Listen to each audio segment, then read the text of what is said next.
Welcome to the Blue Collar Millionaire Show. I am your host, Chad Hufford, and this is the podcast where we celebrate the unsung heroes of the working world. Each week, we dive into the incredible stories of honest, hardworking folks who have found financial success through grit, determination, and good old-fashioned elbow grease. So if you're ready to be inspired and learn how to turn your hard work into your own success story, you're in the right place. This is the Blue Collar Millionaire Show.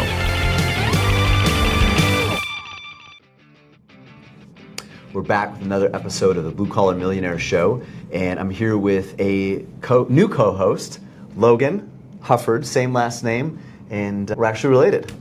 Yeah, we found ourselves through Ancestry.com. It's pretty cool. So I'm your brother, and been over here at Veritas now for about 4.5 years almost, after 10.5 years serving Satan in the car business. Not quite literally, but it felt like it. Yeah, spent 10 years getting people into debt. Now you're doing your penance, helping them get out of debt and making better financial decisions going forward. I'm excited to spend some time diving into some of these conversations, whether it's going through the book, talking about what we're doing here at Veritas. You've got a project coming up, an event you're doing with the Anchorage Police Department. That's pretty cool. You've done quite a few things serving them. Talk to us a little bit about, this is going to be different, so talk to us a little bit about what your focus is going in there. I suggested a few different things, but I said, this is for you guys. What do you guys want? And a lot of our listeners probably already know if they've listened to a few episodes, we're all about mindset. It's really hard to act the right way, at least consistently, if you're not thinking the right way. And you can fake it for a little while, right? You can kind of white knuckle it, but really your mindset, your perspective has to change in order to make an enduring difference in your life and actually change the trajectory, not just of your finances, but how your life actually is worked out. So I'm going to be in front of several police officers, actually bringing together a couple different shifts. And what they asked for, they said, what can you teach us about creating a warrior mindset and implementing that into retirement? So I thought about that. What does a warrior mindset look like? And what does that have to do with finances? So that's a bit of what I'm going to be talking about, and taking that grit and tenacity and, again, really the spirit, the perspective of a warrior into somebody's financial life. But my hope, Logan, is that it has carryover way beyond just their finances. Because I think what we're going to talk about tonight, we're going to talk a little bit right now, has applications far beyond investing, finances, and really I think can be a way to build not just more resilient investor, but a more resilient life. So I know you, and this as a compliment, you can nerd out on some history stuff. I'm imagining that you've gone through and you found some pretty cool examples of warrior mindsets in the past, what that looks like, parallels. Talk to me a little bit about that. Everybody knows what Spartans are, or who the Spartans are now, since 300 came out, which I was thinking as I was putting this together, it's a recent movie, but I'm gonna have to explain it to this group, because some of these people were probably like 7 when the movie came out. But the Spartans were really some of the first full-time warriors. And you read about some of the training. We've seen movies and it's glorified. It was miserable. They had a mental toughness that is almost unfathomable. And they started training warriors at 7 years old. So if you were a child in Sparta, you had been taken from your mom at 7 years old and begun your warrior training. But that was not common throughout all the Greek city-states.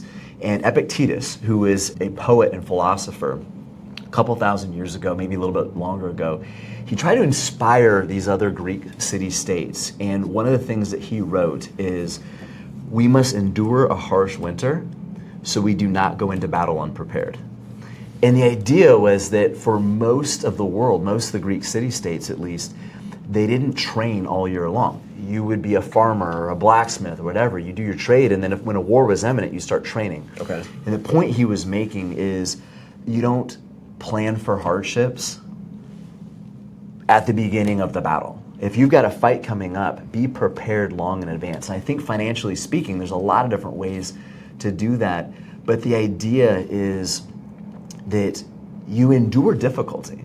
You put yourself in uncomfortable situations to build resilience. So when the hardships come, whether that's a loss of a job, or it could be a medical event, or it could be really positive things too, like eventually being able to retire, but you don't wait for the moment, right, that you winter yourself. So the idea was the Spartan idea of wintering, where you put yourself through something grueling, something difficult that you don't have to at that moment, but knowing you're going to need it in the future. And I think of my own son who came to me last year, actually, about this time, and he told me, he said, "Dad, I want to go commercial fishing." And we talked about the different things, and I wanted him to understand what he's signing up for. And he said, "I absolutely know what this is going to look like." And he said, "Dad, I've been interested in being a Navy SEAL for a long time. And if I'm really serious about that, I need to learn what it feels like to be wet, cold, and miserable for an extended period of time. And I can't think of a way to get used to being wet, cold, and miserable better than commercial fishing." And it blows me, like that mindset. He's 13. And some of these people like listen, "Oh my gosh, you said you're 13-year-old commercial fishing." Two things. Number one, he was 14 when he went.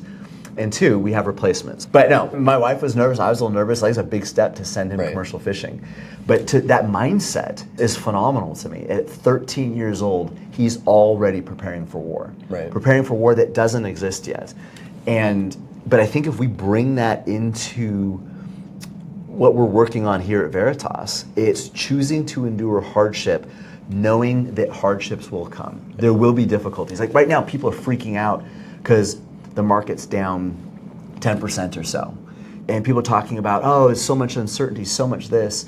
Over the last 80 years, we've had an event like this almost every single year. In fact, the average intra-year decline of the S&P 500 since World War II is about 15%.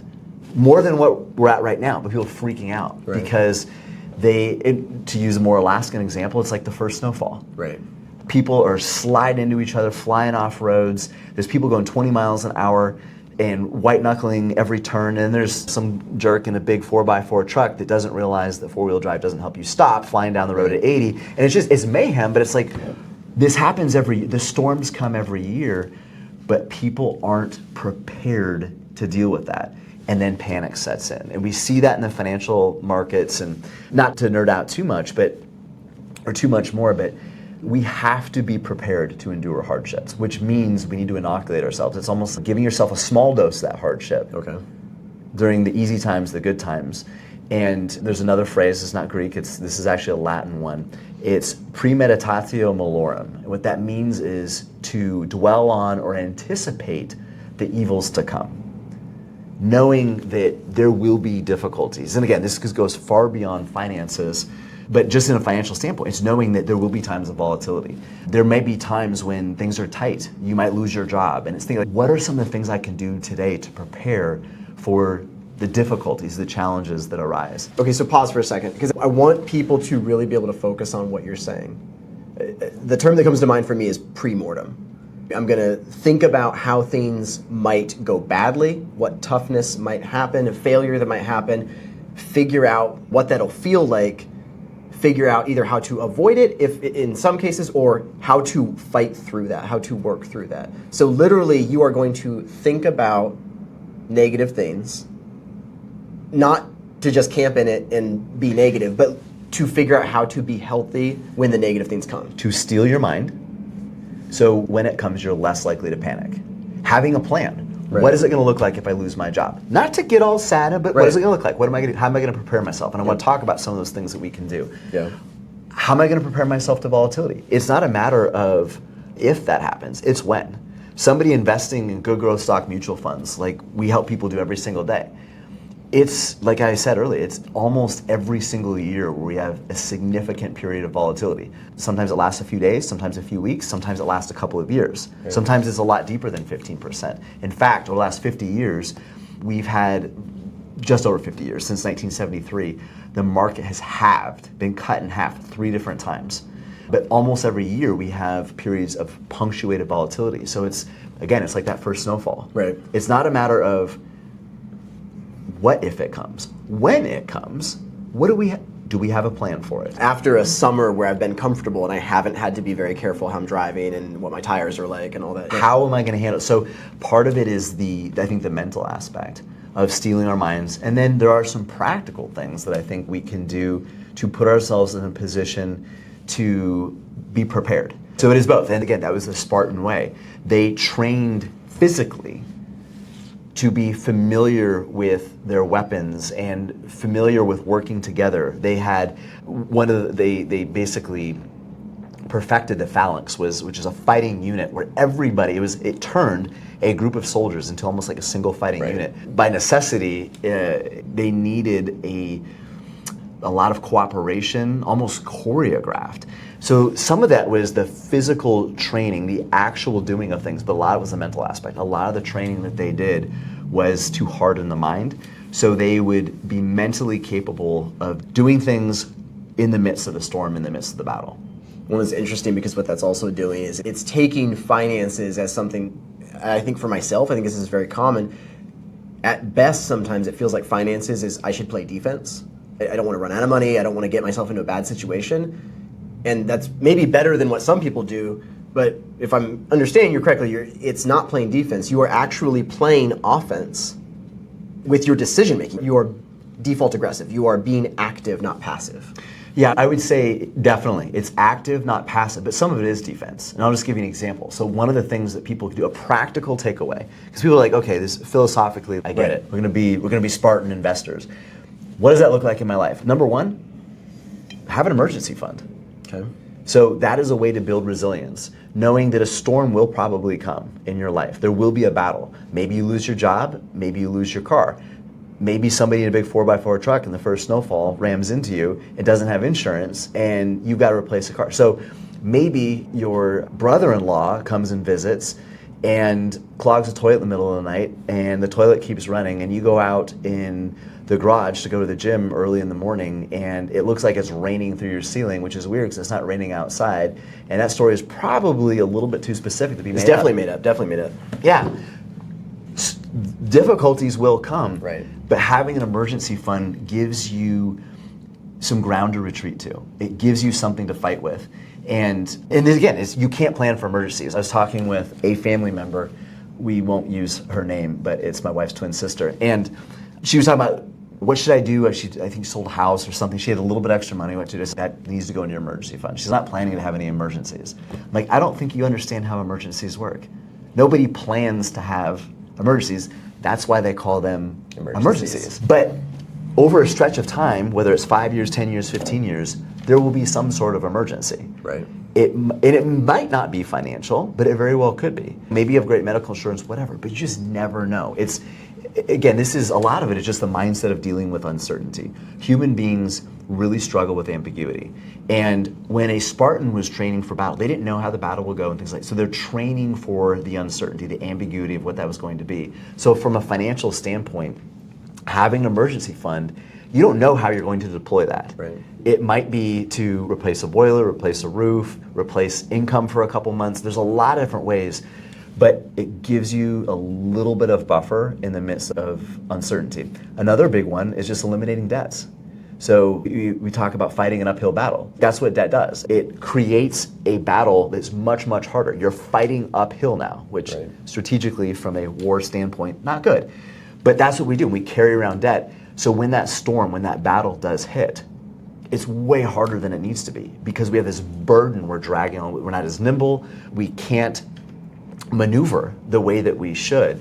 And it's sooner or later, something is going to happen. And even if nothing happens, at some point you're going to want to retire. That's a good thing. But your ability to maneuver into retirement, dragging a burden of debt, significantly reduces your ability to deal with the uncertainties along the way. But as we wrap up, the thing that is sticking in me, honestly, this circles all the way back to almost the very first thing you brought up.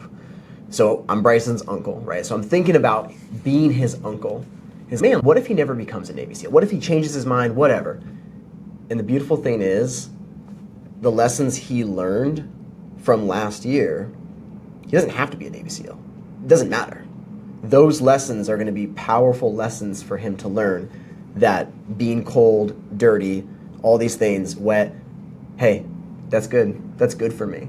And those are going to serve him for the rest of his life, regardless of what he does for a career. And that's a beautiful thing. And I hope people listening too realize that everything we've talked about today, we use some specific financial examples, but you could apply this to your marriage. Right. You could apply this to building a business. You could apply this to getting in better shape. No, I don't need to go run today. Nobody's forcing me to run. Right. But could running today, tomorrow, and next week, and next month, could that prevent a heart attack? Or maybe there's an accident, or maybe I do have an incident and my body is stronger and more resilient. So this has implications far beyond finances. It just so happens that this is how we're applying that warrior mindset to finances, to somebody's future.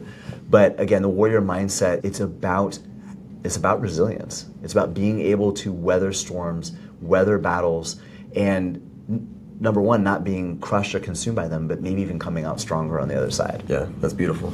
All right. Thank you very much for joining us for another episode of the Blue Collar Millionaire Show. I hope this was encouraging. And if you haven't already, please follow us. We've got a lot more great episodes coming up with some good wisdom, some funny stories, but things that apply not just to your financial life, because we're trying to make you a better investor and ultimately help you become a better person, experiencing more freedom and abundance. Thanks for listening to the Blue Collar Millionaire Show. We hope this episode has been inspiring and beneficial to you. If you want help on your journey to financial freedom, reach out to us at veritasalaska.com. We'd love to sit down over a cup of coffee with you, either here in our office or virtually, and get to know you and your needs.